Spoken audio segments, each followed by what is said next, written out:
Hola, ¿qué tal? Buenas tardes, bienvenidas, bienvenidos, bienvenidas a todos quienes nos están acompañando esta tarde en una sesión más del programa académico Psicología y Género.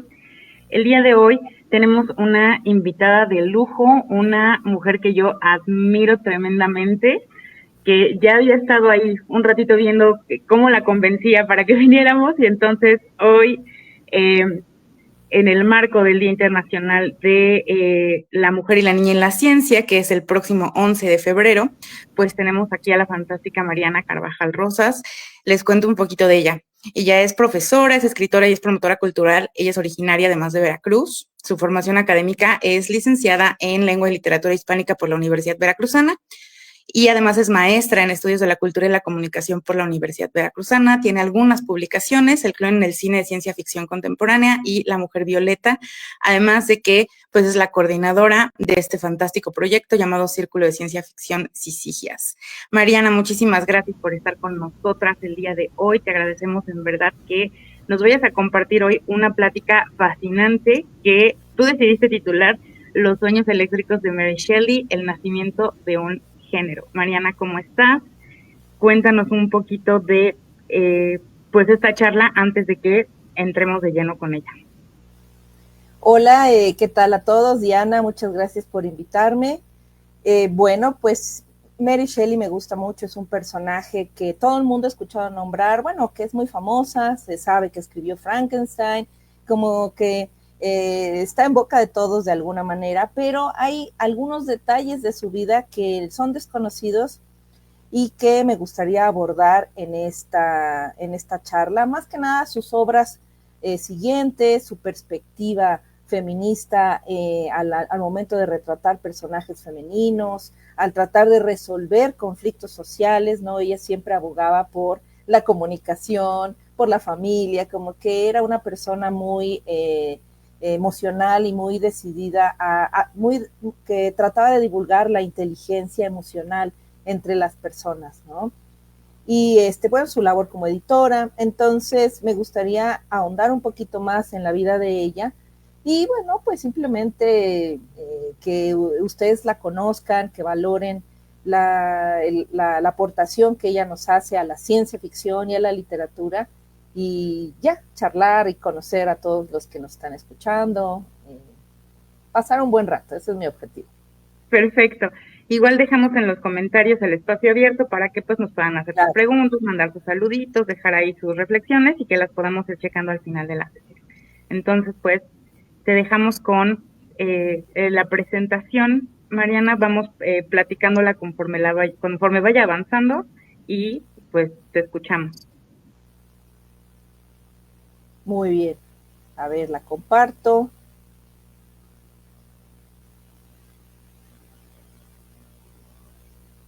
¿Ya se ve? A ver, creo que no, permíteme. Ahí ya se ve. Listo. Bueno, pues muchas gracias a todos los asistentes. Los sueños eléctricos de Mary Shelley. Bueno, como les decía, pues me gustaría primero preguntarles, agréguenos a los comentarios, ¿qué saben ustedes de Mary Shelley? ¿No? A lo mejor me dicen, no, pues nada más sé que escribió Frankenstein y ya, ¿no?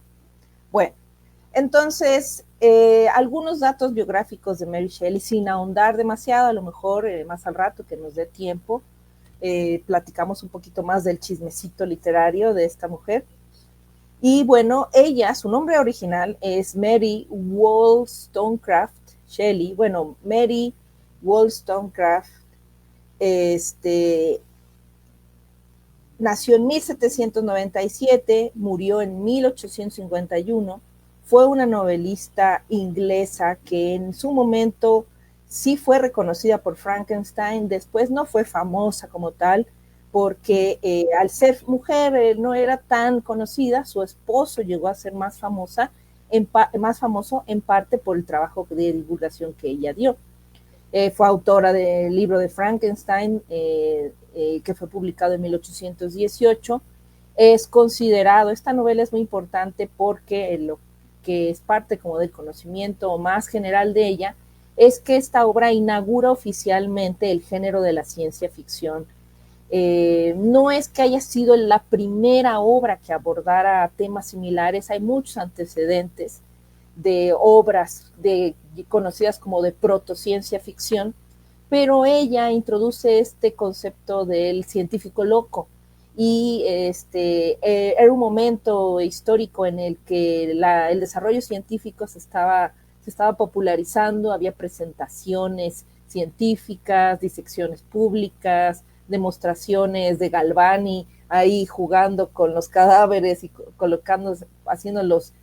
eh, colocando energía eléctrica a través de sus tendones y su cuerpo. Entonces era un momento importante para, se publicaron los estudios de Erasmus Darwin, el abuelo de Darwin, ¿no? Entonces había un despertar del discurso científico, entonces ella se inspira también un poco en este discurso de alrededor para generar su obra Frankenstein. Por eso es que se dice que oficialmente inaugura el género de la ciencia ficción. Y bueno, algo también importante que a lo mejor no todo el mundo sabe es que ella era hija de William Godwin y el filósofo William Godwin y la feminista Mary Wollstonecraft. Ella, su nombre es Mary Wollstonecraft Gibson, se puso Wollstonecraft como medio, ¿sí? Como nombre intermedio, pero su apellido era Mary Gibson, era su nombre. Recuerden que a veces en la cultura anglosajona nada más se coloca el nombre del padre, nosotros tenemos todos, afortunadamente, y a veces como nombre del medio se pone el nombre de la mamá. Bien podría ser el nombre de la mamá o el apellido, en este caso como ven. Y bueno, esta familia de filósofos y feministas fue importante para el desarrollo intelectual de Mary Shelley. Desgraciadamente, la mamá de Mary Shelley muere cuando ella tenía 11 días de nacida, es una tragedia que la acompaña a ella toda la vida, pero su papá era un hombre pues muy inteligente y también con una tendencia feminista, ya que apoyó a su madre Mary Wollstonecraft, y la motiva a ella a escribir, a seguir desarrollándose la literatura, trabajaron juntos en algunas ediciones, entonces, bueno, también esto fue bonito y le permitió a ella tener más libertad para dedicarse a lo que le gustaba. Pero bueno, ya más tarde platicamos, tuvo un problemita con su papá por estar con su esposo Shelley, ya van a ver. Bueno, y bueno, ¿qué otra cosa? También ella editó y promovió la obra de su esposo, el poeta Percy Bysshe Shelley, después del fallecimiento. Ella adoraba a su marido, aunque tenían problemas, admiraba mucho su obra, trabajaron juntos en algunos aspectos, y cuando muere él trágicamente, ella se da la labor de reeditar sus obras. Entonces se populariza mucho la obra de Shelley. Ella, lo que dice su biografía, lo que dicen algunos estudiosos, es que como que no le gustaba mucho hablar de ella y a veces se quitaba un poco de las ediciones de la vida y de la biografía de Shelley, ¿no? Como que era un poco tímida, le daba como vergüencita, ¿no? Presentarse como la gran escritora, y eso influye a que se va borroneando un poco la importancia de Mary Shelley, hasta que después algunos académicos estudian las cartas entre ellos, los diarios de ella y testimonios de algunas otras personas sobre el trabajo de Mary Shelley. Recuerden, en ese momento pues todo era documental, cartas, todo estaba escrito. No había, no podía buscar uno en Google a ver qué habían hecho hace 50 años, ¿verdad? Entonces, bueno, esa es una pequeña presentación de Mary Shelley. Espero que algunas de estas cosas las hayan conocido y otras, bueno, pues se van a ir enterando. Bueno, antes de dar más detalles de su vida, quiero platicarles de Frankenstein, ¿no? Esta novela realmente es de gran impacto, no sé cuántos de ustedes la hayan leído, quienes la conozcan, quienes han visto las películas. Obviamente este concepto de Frankenstein, híjole, lo utilizamos de muchas maneras, ¿sí? No, oigan, este documento es un Frankenstein, o esta casa parece un Frankenstein. ¿Por qué? Porque hacemos referencia a este ser que fue creado a partir de diferentes cosas, como una clase de collage humano, pobrecillo. Entonces, Mary Shelley, se le ocurre esta historia. Hay algunas versiones, pero bueno, las que más conocidas es que ella ella vivía con su papá, ¿no? William Godwin. Y William Godwin era un anarquista, ¿sí? Pertenecía a la política anarquista, o sea, un tipo buena onda. Y lo iba a visitar otro tipo más o menos buena onda, que era el señor Percy B. Shelley. Entonces, le llevaba unos años a Mary, no eran demasiados, no me acuerdo, se me olvidó cuántos años, 5, no me acuerdo bien.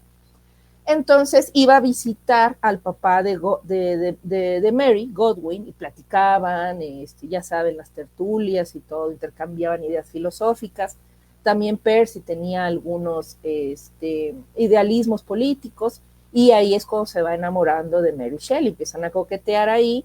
El papá de Mary estaba muy molesto porque Percy era un hombre casado en ese momento, y se fugan Mary y Percy a darse la vida de novios, ¿no? A la vida romántica.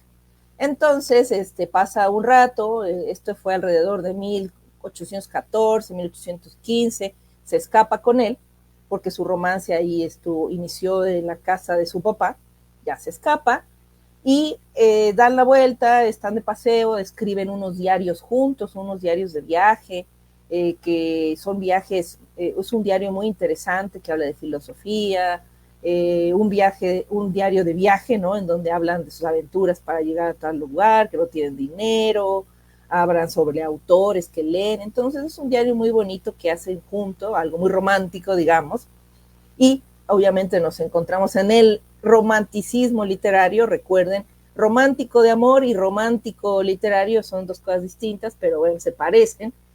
Y bueno, la cosa es que en ese tórrido romance, el señor Percy tiene varios amiguitos, entre ellos el señor Lord Byron, y en 1816 Mary Shelley, Percy Shelley, y la hermanastra de Mary, que se llama Claire Claremont, que ella es hija de la segunda esposa de su papá, se van a Suiza y se quedan en una mansión, casona, castillo, donde se quedan ella, Claire Claremont, Mary, Percy, Lord Byron, también otro famoso poeta, y el doctor de Lord Byron, Polidori, William Polidori. Entonces, pues la historia dice que están ahí platicando, charlando, hay mucha niebla, llueve, y se ponen a leer cuentos de terror, ¿no? Así como si uno hiciera un maratón de unas películas de terror, ellos están leyendo cosas de terror, pasando la buena vida.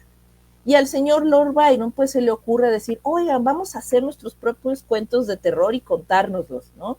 Como una clase de reto literario para ahí jugar entre todos. Entonces, pues Mary, todos estaban haciendo sus cuentos. En un diario ella dice que el cuento de Polidori estaba como muy mal logrado, o sea, como que hay el chismecito. Y a ella le estaba costando trabajo, no sabía qué decir, no sabía qué hacer. Entonces, las biógrafas y los estudios de Mary Shelley comentan que ella en sus diarios platica que en ese momento ella recientemente había perdido a su primer hijo. Entonces, bueno, era una niñita, ella tenía 2 meses, nació prematura, fue algo que fue muy traumático para ella, se acostó ella a dormir, esto lo cuenta si no me estoy equivocando, en la edición de 1831 de Frankenstein, hace una reedición, hay un prólogo, ella cuenta un poco. Tiene este embarazo de Shelley. Esto fue eso fue antes de llegar de 1816. 2 meses tenía a su bebé, ella se acuesta a dormir, cuenta que estaba ella toda muy bien, no sentía ningún dolor, y amanece pues llena de sangre así, y pues ve que tuvo un aborto. Fue algo que a ella la traumatizó y tenía pesadillas. Y bueno, obviamente, para pues una persona con una sensibilidad romántica, pues obviamente esto era algo muy, muy trágico, ¿no? Y bueno, para cualquier persona que pueda vivir una situación como esta, ¿no? Pero entonces esto la perseguía y tenía estas como ensueños y pesadillas y pensaba en ello, era un dolor que traía. Bueno, ahí Mary desgraciadamente perdió varios hijos, ya les contaré. Bueno, entonces tenía estos sueños que contribuían a este ambiente como lúgubre, triste, ¿no? De pérdida, ¿no? Y en las pláticas que tenían Shelley y Byron, ellos empiezan a hablar de qué era lo que se consideraba el origen de la vida. Estaban platicando de Erasmus Darwin. Erasmus Darwin es el abuelo de Charles Darwin. Él hace un experimento en donde tenía unos gusanillos que guarda y seca y los tiene ahí como dados por muertos, pero luego al volverlos a tomar y echarles un poco de agüita, estos gusanitos vuelven bueno, resucitan, despiertan, ¿no? Entonces, ese tipo de experimentos que se publicaron, Galvani con sus experimentos con las ranas, por ejemplo, y cadáveres también, se hicieron experimentos en donde en cadáveres colocaban estos electrodos y el cadáver se levantaba, movía algún músculo. Entonces, esas ideas rondaban en Mary Shelley y conjugado con ese malestar que ella tenía y estas conversaciones que tienen su esposo y su amigo Lord Byron, bueno, pues comienza a generar una historia en la que estuviera involucrada la ciencia y la idea de dar a luz, de crear un hijo, de esta relación, ¿no? Entonces, la anécdota que ella sigue contando ahí es que se va a dormir ese día y tiene como una clase de sueño lúcido, un sueño despierta, ¿no? Yo creo que tuvo una visión ahí de sueños despiertas, ¿no? Como a algunos nos puede suceder. E imagina la escena, una escena que está en el libro, en donde Víctor Frankenstein, al terminar a su criatura, la tiene ahí, la criatura despierta y él al enfrentarse con lo que había hecho, tiene este shock y sale corriendo, ¿no? Ese horror, esa descripción, ese personaje, esa criatura tan aberrante, ¿no? Que se describe ahí, que bueno, pues francamente se da miedo cuando abre los ojos, y es todo pálido, y además pues está conformado de diferentes partes humanas, y Víctor, en lugar de hacer frente a lo que había hecho, sale corriendo como cobarde. Y realmente eso termina siendo la lección de Frankenstein, como él como padre no está a la altura de lo que hizo y abandona a su hijo, que a pesar de ser un monstruo, un ser bizarro, pues tiene un alma bondadosa, ¿no? Porque si alguien ya leyó la novela, cuando la criatura despierta, pues está todo impactado, tiene miedo, luego se encuentra unos libros y comienza a leerlos, busca amor, y al no encontrarlo se convierte en un ser arisco, ¿no? Y comienza ya la violencia del personaje, de la criatura. Bueno, entonces, eso es un poquito la historia. Y hace el relato, lo cuenta, todo el mundo, sí, muy bien, jajaja, porque recuerden, era como una reunión, pero Percy la motiva a que siga desarrollando la historia, tanto que él hace trabajo de edición. Entonces, Mary escribe la historia y Percy hace un trabajo de edición, hace sugerencias que ella considera, otras sí, otras no, y la apoya para publicar. En 1818 es cuando publica la obra. Ya no la publica de manera anónima, ya que en ese momento pues, y de hecho se le adjudica a Percy Shelley por un tiempo, ya que él hace el prólogo. Entonces, como se borronea un poco quién es ella, se piensa que es Mary Shelley, perdón, que es Percy Shelley el autor. Ya más tarde se aclara el asunto, se hace una publicación en 1831, en donde ella ahora sí ya aparece como autora. ¿Por qué lo hizo de forma anónima? Bueno, porque en ese momento las mujeres, bueno, pues no tenían pues mucho impacto como autores, ¿no? Como que, pues creo que se puede entender, ¿no? Un poco este machismo, la época, la cultura, etcétera. Hubo muchas mujeres, bueno, algunas mujeres en esos periodos que publicaron con nombres masculinos y que les fue bien, pero tratando de no divulgar su verdadera identidad. Aquí hay una cosa también bien interesante, Mariana, porque ¿cuántos años tenía cuando escribe el moderno Prometeo, ¿no? Porque además justo se basa precisamente en pues este mito griego, ¿no? De el doctor Víctor Frankenstein fungiendo como Prometeo, robándole el fuego a los dioses para dárselo a la humanidad, pero pues simbolizando esta ambición desmedida y sus consecuencias, ¿no?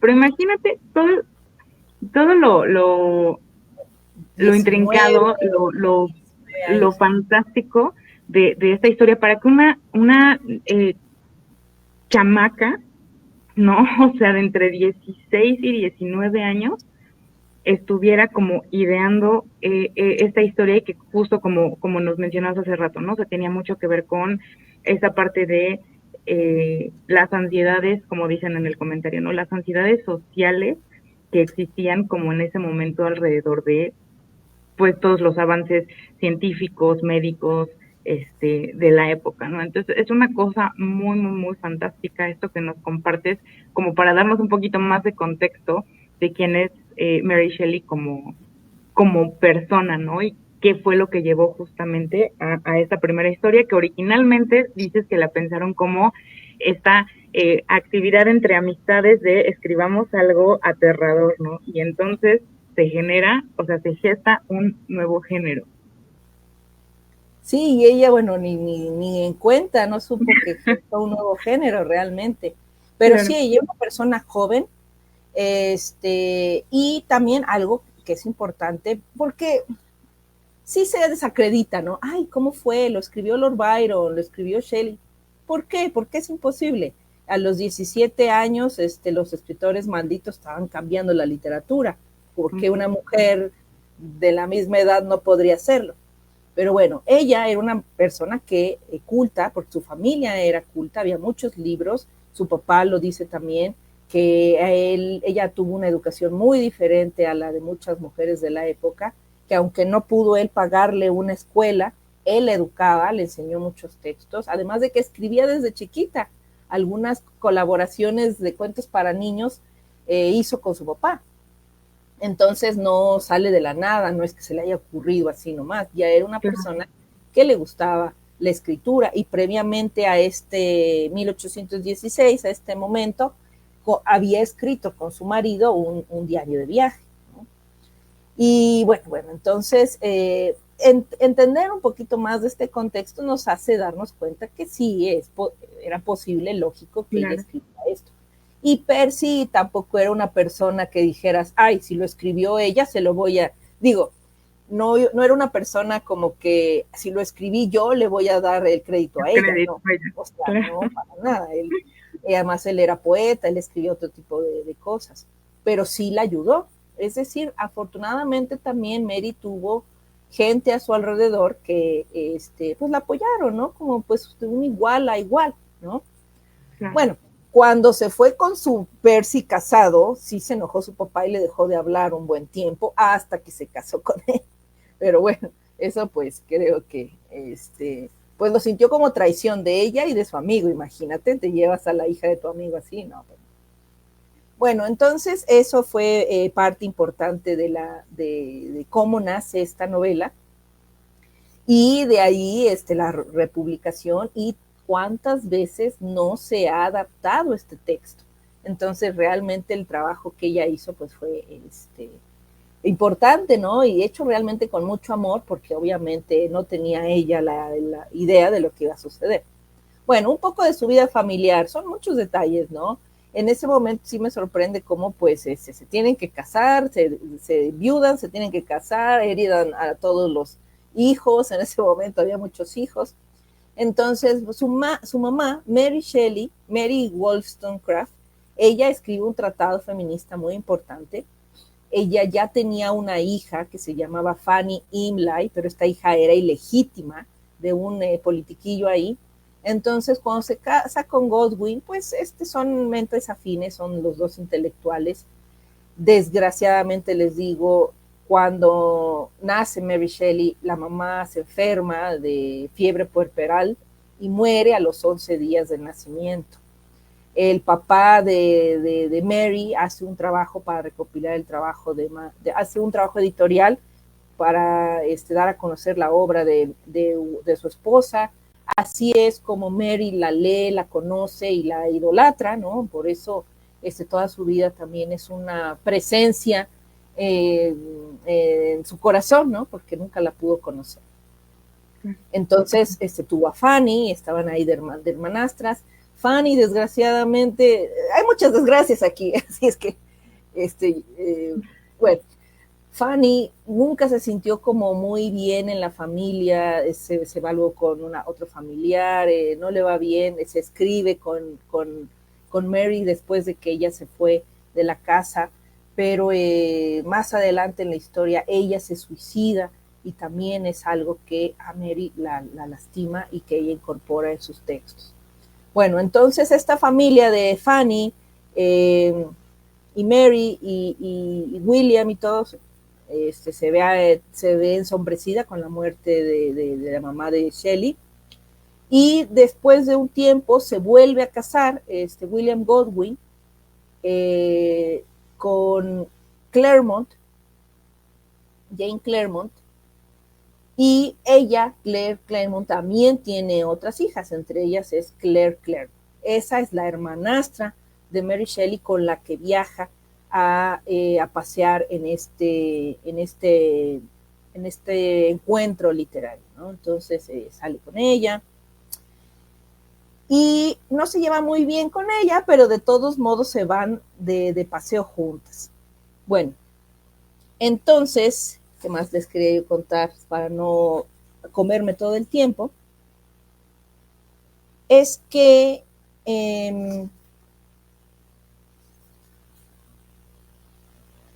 cuando ella se va, ¿sí?, de la casa de su familia con Percy estaba casado, tenía ya problemas con su esposa, y yo no sé, pero la esposa de Percy, Shelley, se suicida, y poco tiempo después del suicidio se casan Mary Shelley y Percy Shelley. Ella ya había tenido un nacimiento prematuro, pero en 1816 nace su segundo hijo, que es William Shelley. Esto cuando va a escribir, se embaraza ya cuando están ahí en la fiesta con Lord Byron y todos ellos. Tiene su segundo hijo, ya se pueden casar por fin, la perdona un poco su papá Godwin, reanudan algunas relaciones, se va a vivir con él, pasan algunas penurias, se tiene otro embarazo, tiene su tercera hija Clara, ella nace en 1817, en el 16 nace William, en el 17 nace Clara, tienen problemas económicos, publican de aquí para allá. Publica Mary Shelley su libro de 1818, perdón. Se van a vivir a Italia, y ahí en Italia los dos hijos de Mary, William y Clara, se enferman. Clara muere, se enferma. William muere también de malaria en 1819. Entonces para ella es un infierno estar en Italia, pero le parece un lugar muy bello y en el que pueden hacer una vida cultural importante. Entonces, bueno, pues están todos tristes. Después ella se vuelve a embarazar, tiene a Percy Shelley, el único que sobrevive de todos sus hijos. Él nace en 1819 y más tarde tiene un quinto hijo, pero también desgraciadamente no se logra, tiene un aborto ella. Bueno, entonces, imagínense toda la cantidad de hijos. Ella, pues obviamente, esto le pesa mucho, la muerte de sus hijos le pesa mucho, es una depresión que tiene, pues imagínense perder a tantos de ellos. Entonces, pues sí marca a ella estas pérdidas. Y bueno, también ella tenía una vida de pareja un poco complicada con el señor Shelley, entre que eran medio abiertos su matrimonio, se dice que tuvo un amorío ahí con la hermanastra, y luego la hermanastra se embaraza de Lord Byron. No, una telenovela buenísima. Y había una pareja con la que salían y como que uno le tiraba el perro al otro y Shelley le tiraba el perro a la esposa y el esposo a Shelley, a Mary. Entonces, bueno, hay una cuadrangatura, bueno, muy extravagante. Y bueno, pues así, aunque se peleaban y que si le ponía el cuerno, que si ella tenía otros intereses, que nunca se habla o se dice o se escribió o se reveló si Mary Shelley salió con alguien más mientras andaba con Percy, pero pues sí tenían una relación un poquito más laxa. Se piensa que ella pues sí le fue leal a Percy, ¿no? Aunque se escribía y a lo mejor sí llegó a coquetear con algunas personas. Y bueno, entonces pues tenían ahí una vida familiar un poco complicada, pero se querían. Y ocurre un accidente. Percy sale en un barquito con un amigo suyo. El amigo tiene una esposa, esta esposa es amiga también de Mary. Salen los dos en un barco y esto es en 1822 y desaparecen. Ya no saben qué pasó, los están buscando, encuentran unos cuerpos y son los de los dos esposos. Las dos mujeres van a reconocer a sus maridos, pues ya la pena, la pérdida, se abrazan, ¿no? Y pues cada quien se separa. Más tarde se separan ambas amigas. Más tarde se vuelven a encontrar, pero esta pena pues las sume en una depresión. Ella pues está un poco asustada, no sabe qué hacer, tiene a su hijo Percy, y ella decide regresar a Inglaterra en 1823 a vivir con su papá y su hijo. Tienen algunas tensiones con la familia del esposo de Percy Shelley, porque Percy pues tenía cierta posición económica.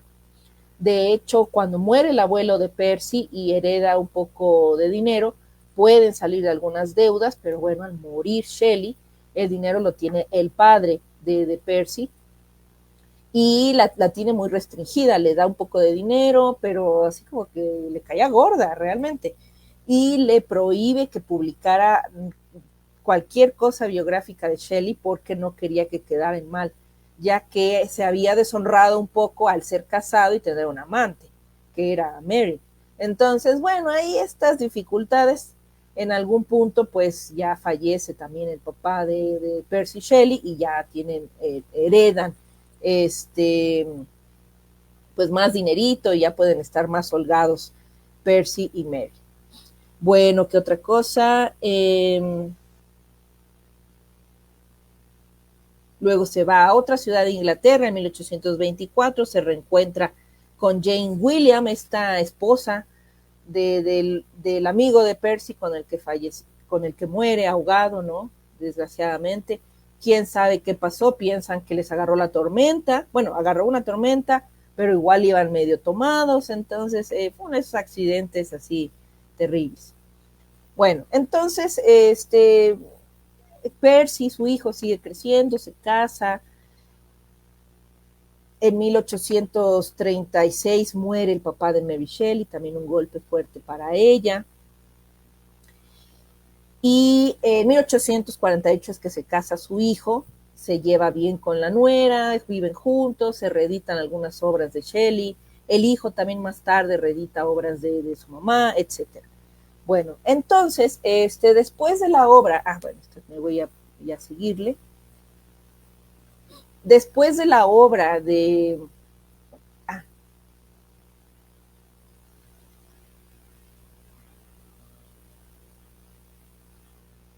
Bueno, después de 1818, bueno, pasan todas estas cosas, fallece el esposo de Mary y todo, pero ella sigue trabajando, ella realmente tiene una carrera literaria.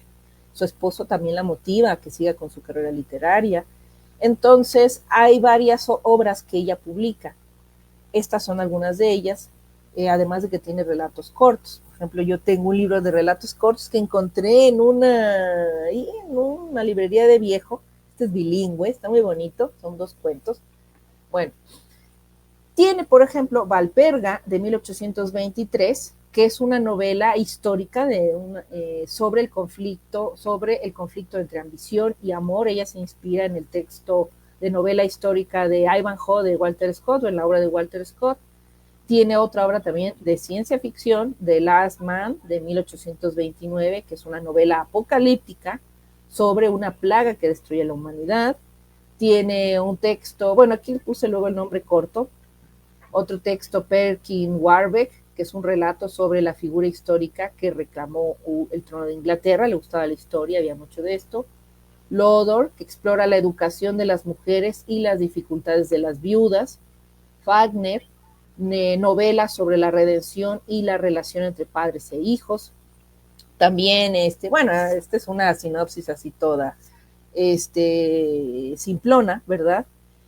De Perkin Warbeck se llama Las fortunas de Perkin Warbeck. Bueno, entonces en estas obras ella aborda aspectos históricos, ¿sí? Le gusta la novela histórica y la figura femenina, la aborda ahí, como qué hace la figura femenina y cómo puede ayudar. Entonces algo que a ella le gustaba mucho era siempre cuestionar el papel de la mujer en la sociedad y en la familia, de una forma pues muy lógica, ¿no? Muy abogando siempre a la razón, ¿no? Hay unas lecturas feministas que se hacen a la obra de Frankenstein, por ejemplo, en donde muestra la exclusión de las mujeres en la creación de la vida, ¿no? Porque es este hombre que da a luz a otro ser, pero bueno, como no ocupa una mujer, todo sale mal y crea un monstruo, ¿no?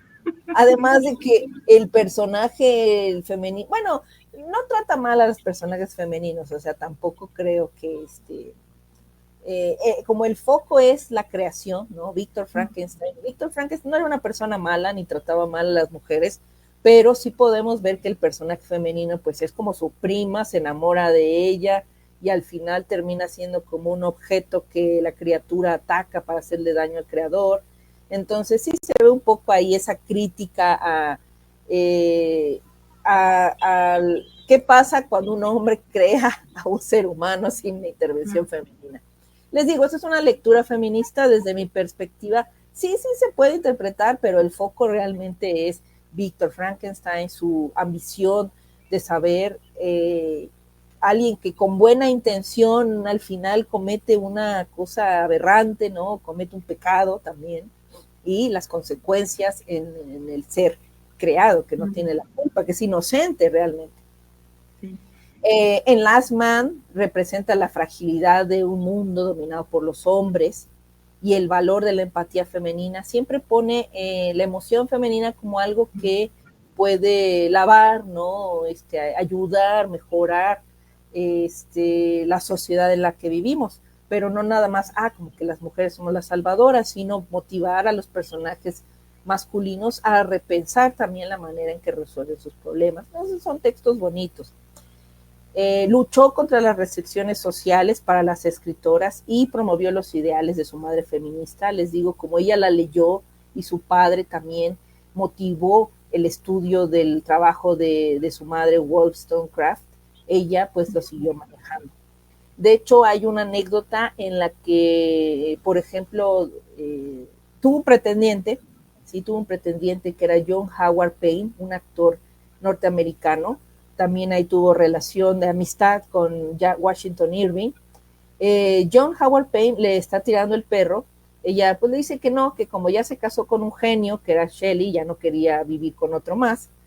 O sea, lo dejó ir, lo bateó dándole muy un amablemente, sí. Una genia, pero pues si era su amiguito, entonces le pide un favor. Y este favor, pues era muy poco común, es conseguirle un pasaporte falso a una amiga suya que se llama Diana Dodds. Diana Dodds era lesbiana y quería vivir con su mujer, su esposa. Entonces le pide a su amigo actor que le ayude a conseguir este pasaporte falso con el nombre de Walter Sholto Douglas, para que ella se pueda ir ya no recuerdo de qué país a qué otro país, a vivir como hombre con su mujer. Y esta mujer, Diana Dodds, es escritor, y escribe bajo el nombre de David Lindsay. Entonces tuvo varios nombres de esta mujer. Ella la ayuda, ¿no? A que puedan vivir su vida, que salgan del closet, ¿no? Y estén juntas. Bueno, entonces podemos ver esto en su legado.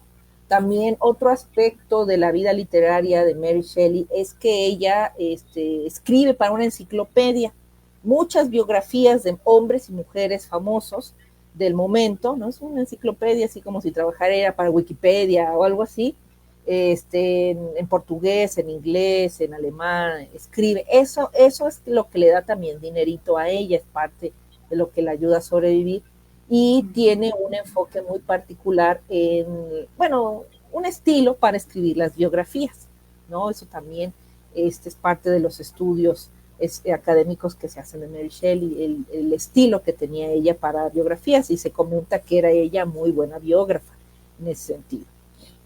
Entonces, en general en sus historias lo que ella hace es procurar ofrecer una alternativa con sensibilidad femenina a la ambición política masculina que destruye a sus personajes. Eso es lo que ella trata de hacer. Y pues más inclusiva, ¿no? Y bueno, creo que esto es parte del legado feminista de Mary Shelley. Y bueno, hay más que decir, hay muchas cositas y detalles que contar, pero bueno, en general creo que esto nos da una idea del trabajo de Mary Shelley. Ella escribió hasta el final, pero bueno, en sus últimos años, ¿no? Se dedicó a editar y publicar estos trabajos que les comento, a republicar las obras de su esposo, ya metió algunos datos biográficos a pesar de que la familia de Shelley no quería, y comenzó a tener problemas de salud y dolores de cabeza, dolores en el cuerpo. Muere en 1851 a los 53 años, presumiblemente de un tumor cerebral, que pues en ese momento pues no se podía operar. Y bueno, su hijo hizo continuó un poco el trabajo preservó el trabajo de su madre y pues dejó un impacto duradero en la literatura y el feminismo. Y bueno, eso es todo por hoy de Mary Shelley. Muchas gracias. Muchísimas gracias, Mariana. Es una cosa muy fantástica hacer como este recorrido sobre la historia de Mary Shelley, sobre el contexto con el que se escribe Frankenstein, el moderno Prometeo. Ahorita que estabas hablando justamente como de la perspectiva feminista de muchas de sus narraciones, muchos de sus escritos, hay una cosa que de pronto con una de mis colegas, de mis mejores amigas, María de Pavía, que es con quien llevamos el proyecto del Laboratorio de Terror y Género en Analéctica, a ella le gusta mucho utilizar precisamente Frankenstein como este ejemplo de cómo en realidad las concepciones de género no son innatas, ¿no? Sino que tienen que ver más como con el contexto social, histórico y demás. ¿Por qué? Nos narras justamente esta parte en la que pues este monstruo se queda solo y empieza a leer libros, ¿no? Que empieza a buscar como lo que tiene a su disposición ahí para leer y entonces se encuentra justamente esta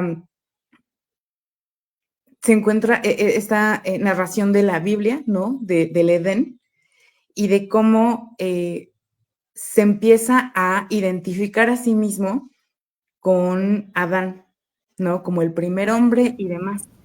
Pero aquí viene una cosa interesante y me gustaría saber tu opinión al respecto, porque mi amiga María me dice, ¿no crees que habría hecho mucho más sentido que la criatura se identificara con Eva, siendo que es una figura creada a partir de pedazos de otra entidad o creada a partir justo de piezas de otro hombre, ¿no? Entonces, esta idea a mí me parece como muy interesante justamente por lo que decías, ¿no? Imprimirle constantemente Mary Shelley esta percepción como de la sensibilidad femenina a su obra, a lo mejor incluso sin pretenderlo como demasiado, ¿no? Pero cuando a mí me presentó ella esta idea, así como que a mí me haría más sentido que se identificara con Eva por, pues, estos paralelismos de ser una cosa hecha de pedazos de otro alguien, a mí literal me explotó la cabeza, pero, por ejemplo, ¿a ti qué te parece esa idea? Bueno, puede ser, sí, claro. Pero bueno, yo creo que la criatura pues se identificó con él por ser niño, ¿no? Por ser niño. Pero también hay otra obra importante, además de esta, que es El Paraíso Perdido de Milton. Él lo encuentra, que además yo no sé muy bien cómo lo encuentra ahí tirado, pero los agarra, y también las figuras de Werther. Pero ahí lo que él ve es como Dios bota a su hijo, Luzbel, ¿no? Y él se pregunta de mi padre, ¿qué me hizo? O sea, sí, pero aquí creo que es la figura paterna lo más clave para el Señor, para la criatura, para el Señor criatura, ¿no? Que dice, a ver, pero yo quién soy, de dónde vengo, y mi padre es Dios, es Dios, ¿por qué me vota? ¿Por qué? ¿Qué hice? Y comienza a tenerle rencor. Entonces, esa... Y sí, yo cuando leí la novela, la primera vez que la leí, pues sin saber nada de Mary Shelley, fue en la secundaria, y yo decía, qué desgraciado, cómo lo abandona, tanto que lo estuvo, que lo quería, y que la alquimia y todo lo que hizo, abandonó a su familia por estar ahí metido, y ya cuando lo ve de frente lo deja, dije, qué cobarde. Y todo lo que pasa a él. Entonces eso es sin saber, cuando yo era niña así lo percibí, dije, qué persona tan... te decepciona, porque al principio tú estás emocionada con Víctor, a mí me caía muy bien. Pero te inviertes. Sí. Pero cuando lo abandona dices, ¿qué clase de gentuza es que deja? Además se va y lo bota meses, no sé, como si nada hubiera pasado. ¿Qué?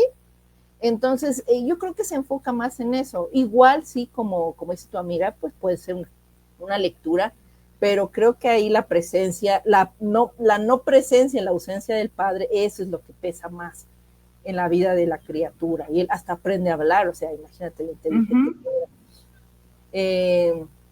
Ahí creo que es ese ataque a abandonar a nuestras creaciones, ¿no? A lo que le damos vida y botarlo. Ahí creo que ese es el golpe más fuerte que da Mary Shelley.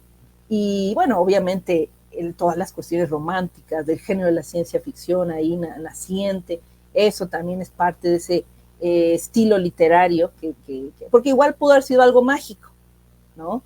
Que Víctor fuera un alquimista, un mago, y creara un ser y lo abandonara, ¿sí? Hubiera también tenido este viaje de la traición, de la cobardía, de este tipo de problemas. Pero bueno, aquí como lo contextualizó de otra manera, bueno, también es parte de ese impacto que tiene la obra. Pero sí, yo creo que ahí en la literatura que él lee es cuando se da cuenta de su realidad. También eso es muy bonito. Si no hubiera tenido él ningún libro a la mano, pues se hubiera aprendido de los animalitos, de las personas que veía, que estaba espiando, pero al leer eso, él tiene esta posibilidad de hacer una discusión interior, ¿no? de su existencia. Pues también eso es muy bonito porque también retrata lo que Mary pensaba de la literatura y el poder que tenía sobre nosotros, sobre las personas. Claro, absolutamente, tienes toda la razón. Y además justo lo que mencionabas hace rato, ¿no? O sea, como se ha convertido ya en una cosa de nos reímos para no llorar, de lo atemporal que es esta problemática justamente de la falta de una presencia paterna, ¿no? No solamente como, o sea, ya creé algo, mi trabajo aquí está hecho, ¿no? Sino de hacerte presente y responsabilizarte de todo lo que implica el dar vida, ¿no? Que es una cosa. Sí, porque la criatura no es un monstruo, pero el rencor lo va destruyendo totalmente, es increíble. Busca a su padre y le dice, ¿por qué me abandonaste? Si no, hazme una compañera. El otro, ay no, ¿qué hice? O sea, todo mal. Es un desastre lo que hace Víctor Frankenstein por no querer por su cobardía, porque bien ok, le da miedo, pero se hace cargo de él, igual pues es un monstruo, no va a poder salir a la luz ni nada, pero no hubiera vivido ese rencor, además que le cuesta la vida a muchos de sus amigos, bueno, a su gente más querida, ¿no? Claro. Es una novela muy compleja, realmente, es más, es para platicarle varias sesiones, porque está escrito, primero empieza con una serie de cartas, ¿no? Es un personaje que narra que encontró a Víctor Frankenstein y narra, nosotros leemos la vida de Víctor Frankenstein a través de esas cartas de un hombre que le escribe a su hermana, ¿no? O sea, ni siquiera es un rapport así directo. Entonces, no sé, me encanta. Y a mí sí me impactó este dolor que va viviendo el personaje, que va viviendo la criatura, cómo se va destruyendo y cayendo cada vez más en un agujero de condenación, porque se va convirtiendo realmente en malo y empieza a hacer cosas malvadas, pero de este dolor, ¿no? Él no nació así. Y bueno, sí, es muy interesante. Justo que no era arisca la niña, pero la hicieron, ¿no? Entonces, estoy viendo que no tenemos de momento comentarios, no tenemos preguntas en la plataforma. Nos pone por aquí Construyendo Diversidad. Frankenstein fue escrita como parte de las ansiedades sociales, justamente alrededor de los acontecimientos científicos y médicos de la época, como nos mencionabas hace ratito. Airi Rojas nos dice, la adaptación de Mary Shelley en Netflix, ¿la vieron? ¿Es una fuente confiable sobre su historia? ¿Qué tal? Sí, miren, yo la vi, está bien, pero no trata muchas cosas. Por ejemplo, ya no habla de sus obras posteriores. Me parece una película bonita, pero pues, como que se queda un poco cortita, no habla más cosas de Mary Shelley, o sea, como que se enfoca nada más en Frankenstein, la vida con Shelley, y todo lo demás, tampoco habla de sus otros hijos, como que queda un poquito incompleta, pero está bonita la historia. Y que justo como nos dijiste ahorita, o sea, la vida de Mary Shelley tiene de dónde agarrarle por donde sea, ¿no? O sea, en todos lados, una vida bastante trágica, una vida bastante dura. Entonces, sí era como para que... Sí, la verdad sufrió mucho, se suicida su hermana, la hermanastra ahí tiene amoríos con su esposo, se le mueren 4 hijos, su mamá muere a los 11 años, a los 11 días ya de nacida, y además de que la admiraba, o sea, todo. Y por ejemplo, Mary Shelley sí tiene una buena relación con su papá, entonces en la novela de Frankenstein hace lo contrario, ¿no? Como qué sería la vida de alguien sin su apoyo, sin el paterno, ¿no? Claro. Entonces, no es una proyección, digamos, de, como mi padre, no. Ella, afortunadamente tuvo presente a sus padres, la mamá presente de otra manera, ¿no? Ideológicamente, pero, por ejemplo, en esta adaptación de Netflix, como que no se habla mucho de su mamá, de la importancia de la mamá, pues este aspecto feminista, ¿no? El apoyo que le da a la comunidad LGTB en ese momento, o sea, como que se queda cortita. Creo que en las biografías, en las biopics, siempre hay que aprovechar para decir más lo que no se sabe de los personajes, ¿no? Lo que pues, ya está ahí en Wikipedia, ¿verdad? Entonces, claro. Pero está bonita, vela, Eiri Rojas, gracias por tu comentario. Listo. Mariana, entonces, cuéntanos un poquito ahora sí, Círculo de Ciencia Ficción Cisigia. ¿Qué es este proyecto? ¿De dónde nace? ¿Qué podemos hacer para participar de él? Bueno, para no comerme demasiado el tiempo, porque ya llevamos un rato, el Círculo de Ciencia Ficción Cisigias es un grupo, una comunidad en línea, por favor síganla en la página, y nuestro principal enfoque, mi principal porque soy la coordinadora, es organizar eventos de ciencia ficción para hablar sobre los temas que nos gustan de ciencia ficción. Me enfoco en cualquier tema de ciencia ficción, película, cine, literatura de ciencia ficción latinoamericana, gringa, alemana, de donde sea. El asunto es reunirnos para hablar de ciencia ficción entre todos. Entonces, a todos los que les guste la ciencia ficción, sigan nuestra página porque organizamos eventos 2 veces al año, en junio y en diciembre. Y ya, a eso es a lo que nos dedicamos, a que la gente vaya a hablar sobre temas. El evento pasado de diciembre hablamos de Expedientes Secretos X, presentamos novelas, se habla de algún cómic o de algún videojuego o algo así al respecto. Entonces, esto surge en Jalapa en el año de 2016, yo vivía allá, organicé varios eventos allá, me fue muy bien, todo el mundo estaba muy contento, o sea, como que era un ambiente muy agradable. Bueno, creo que todos los eventos que he organizado sobre ciencia ficción y literatura, pues son muy agradables, ¿no? Casi nadie se pelea, algunas discusiones sobre libros sí se dan, pero como que todos están muy contentos. Pero Entonces, siempre está muy buena onda, justo. sí, a todos los invito a ir. ¿Y qué otra cosa? Ah, me vine a vivir a Puebla, ahorita estoy viviendo a Puebla, lo dejé de hacer 2 años, 3 años, ya no sé, y luego lo reinicié y ahorita lo estamos organizando junio y diciembre en Coffee and Dragons de Cholula, y hemos tenido buena aceptación. Ahorita lo que nos hace falta son asistentes, público, gente que le guste leer ciencia ficción, que le gusten las películas, que vaya a platicar, porque se han juntado personas que dan charlas, vaya, gente muy inteligente, talentosa, que va a platicar. Entonces lo que nos hace falta es gente que los vaya a escuchar y que vaya a platicar y discutir y pelearse, racionalmente, ¿verdad? Literariamente, para disfrutar la experiencia. Entonces nos hace falta es el fanático que vaya, porque los fanáticos que van y platican ya los tenemos, pero claro, nos faltan 2 personas.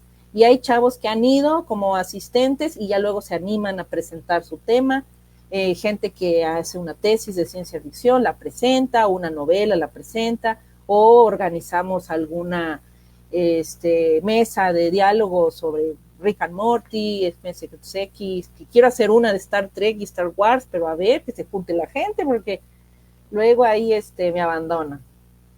Y bueno, pues sí, eso. Sí, todo. Es un trabajal el que te avientas, o sea, a mí me tocó justamente participar en diciembre y Muchas ver gracias, todo lo que implicó el evento de inicio a fin, por lo menos del día en el que yo sí pude ir. Y fueron 3 días, ¿no? O sea, son 2, 3. Ah, sí, cierto, sábado y domingo. Una vez hice uno de 4 y y dijiste, no se vuelve a hacer. Me gustaría, claro. Me gustaría. Me hace falta espacio, es como que luego no sé bien dónde. Mira, por los espacios también, nosotros nos ponemos a entera disposición y a entera disposición de todos los contactos, las buenas colaboraciones que tenemos desde Psicología y Género para que ese tipo de trabajo, justo en donde se mezcla como el arte, la literatura, esta parte como más de cultura pop y la academia, vayan como convergiendo y se van haciendo cosas bien fantásticas. Creemos también en Psicología y Género que es una de las mejores maneras de como que amalgamar bien ciertas epistemes, ¿no? Cierta información de maneras como más entretenidas. Entonces, nosotros más puestos que un calcetín para colaborar con ustedes. Y mira, por aquí nos mandan esta pregunta. Desde tu expertise, Mariana, ¿cómo crees que se puede invitar a los adolescentes a que retomen este tipo de literatura, a que los clásicos no haya como este repelús y que le den el chance a este tipo de literatura, a la ciencia ficción y a los clásicos como pues Frankenstein? Bueno, ¿me escucho? Ay, no sé si. Sí, ahí te escuchamos. Bueno, es complicada, es una labor complicada. Mira, realmente creo que lo mejor es empezar con textos ligeros, ¿sí? Porque lo que más les cuesta a los muchachos es sentarse 1 hora a leer, poner atención. Claro. Entonces, textos ligeros, aventuras, aunque tú digas, ay, esos textos chafas, no, ninguno es chafa, a menos que esté mal escrito, de aventuras. Sí, aunque, ay, que le gusta Twilight, déjalo que lo lea, no importa. Si tú dices, ay, esa novela está fea, bueno, a lo mejor no, a ti no te gusta, y pues sí, puede estar medio fea, pero si es algo que le llama la atención, que empieza a leer, bien, porque después puedes ir introduciéndole a los clásicos. No es fácil que un adolescente lea la Odisea, ¿no? Claro.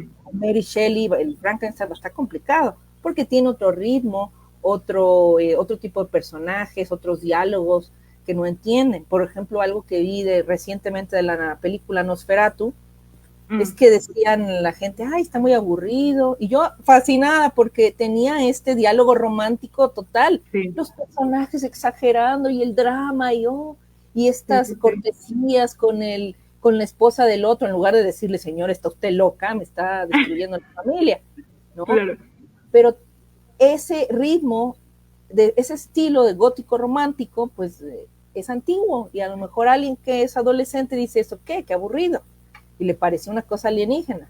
Entonces, lo mejor es empezar con textos divertidos, a lo mejor sí modernos, lo más divertidos, aventurescos que puedan, ¿no? Y conforme el alumno ya se va atrapando, le vamos poniendo textos más complicados para analizar. Pero la idea son hacer ejercicios en donde le pones el texto y se lo explicas, ¿no? Así como el spoiler, a ver, ¿y qué pasa aquí? No, pues esto, no entendí, pues pasó esto y esto, como para que vea, y ya luego pues generar textos darle textos más complejos. Entonces es como pasito a pasito.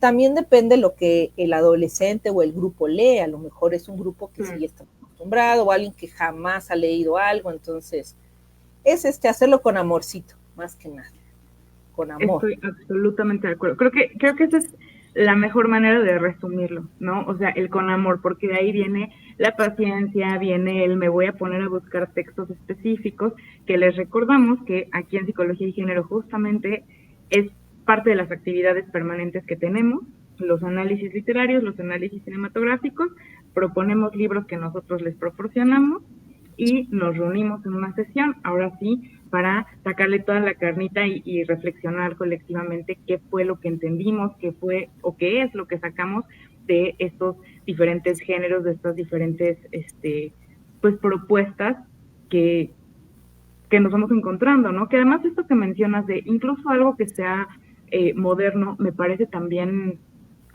o sea, que sea más contemporáneo, me parece también muy importante, ¿no? De pronto pensamos que solamente los clásicos tienen como un cierto valor o que tienen una cierta calidad, y la realidad es que muchos de los grandes textos que podemos apreciar en la actualidad, en sus momentos fueron despreciados, vilipendiados, ignorados por completo, ¿no? Entonces, sí hacernos parte justamente de él, bueno, si encuentro nuevos escritores, que además es justo parte de lo que hacen en Sisigios, ¿no? O sea, traer nuevas propuestas. Sí, lo intentamos.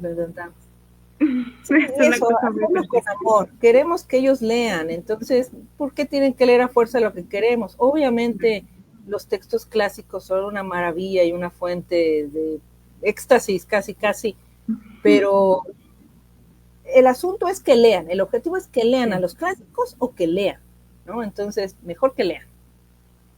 Estoy de acuerdo. Pues creo que con esto concluimos entonces nuestra sesión. Mariana, nuevamente, muchísimas gracias por haber estado con nosotras, por habernos compartido de esta maravillosa mujer, de esta maravillosa obra, ¿no? Y que nos llevaras justamente de la mano a conocer los sueños eléctricos de Mary Shelley y el nacimiento de un nuevo género. Muchas gracias a quienes nos estuvieron acompañando, a quienes van a estar compartiendo esta sesión, que a lo mejor no la pudieron ver en vivo, pero pues que la van a poder ver posteriormente. Ya saben, ahí pueden dejar igual sus comentarios, sus preguntas. Sigan las redes sociales del Círculo de Ciencia Ficción Sisigias y pues nos estamos viendo en otras oportunidades. Muchísimas gracias, que tengan un bello día. Hasta luego. Bye.